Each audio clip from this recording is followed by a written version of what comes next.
అభా హాజరు విధానాన్ని రద్దు చేయాలని ఆరోగ్య క్షేత్రస్థాయి సిబ్బంది కోరుతున్నారు. ఇక సోమవారం 3194 union SC ST union Adilabad జిల్లా శాఖ ఆధ్వర్యంలో కలెక్టరేట్ను కలిశారు.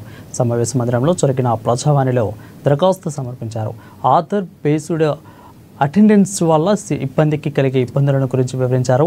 ఇక దీనిని రద్దు చేయాలని కలెక్టర్కు నివేదించారు. స్పందించిన కలెక్టర్ రాష్ట్ర స్థాయి అధికారులకు నివేదికను పంపుతామని తెలిపామని అన్నారు.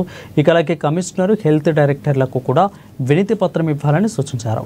అయితే ఇక కలెక్టరేట్ కూడా అధికారికంగా పంపుతామని తెలియజేస్తారని చెప్పారు.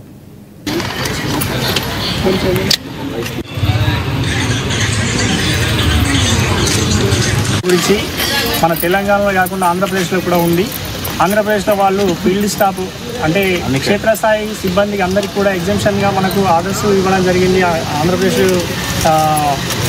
దీని ప్రకారంగా మనకి ఇది ఆంధ్రప్రదేశ్కి సంబంధించినటువంటి క్యాడర్ ఫీల్డ్ స్టాఫ్ క్షేత్రస్థాయి వాళ్ళకు అబాలో ఎగ్జామ్షన్ ఇవ్వడం జరిగింది. కాబట్టి అదేవిధంగా మన తెలంగాణ గవర్నమెంట్లో కూడా మనకు ఈ ప్రతి క్షేత్రస్థాయి సిబ్బందికి కూడా అటెండెన్స్లో మినహాయింపు ఇవ్వాల్సిందిగా మేము మొన్న డిఎంఎన్హెచ్ఓ ఆదిలాబాద్ గారికి కలవడం జరిగింది. అదేవిధంగా ఈరోజు గ్రీవెన్స్లో కలెక్టర్ ఆదిలాబాద్ గారికి కలవడం జరిగింది. వాళ్ళు కూడా ఏంటంటే గవర్నమెంట్కి రాస్తామని చెప్పడం జరిగింది. అదేవిధంగా ఇప్పుడు ఈ వారం 10 రోజులలో మేము గవర్నమెంట్కి వెళ్ళేసి అంటే హైదరాబాద్ వెళ్ళేసి కమిషనర్ మేడంకి అదేవిధంగా డైరెక్టర్ ఆఫ్ హెల్త్ వాళ్ళకు కూడా కలిసి మా యొక్క సమస్యలు విన్నవించి ఆంధ్రప్రదేశ్లో ఏ విధంగానైతే మినహాయింపు ఇచ్చారో అదేవిధంగా మన తెలంగాణలో కూడా మినహాయింపు ఇవ్వాలని చెప్పేసి సూపర్వైజర్ స్టాఫ్ ఆల్ క్యాడర్స్ అందరం కూడా వెళ్ళడం జరుగుతూ ఉంది. కాబట్టి ఈ అవకాశాన్ని మా గవర్నమెంట్ కల్పించి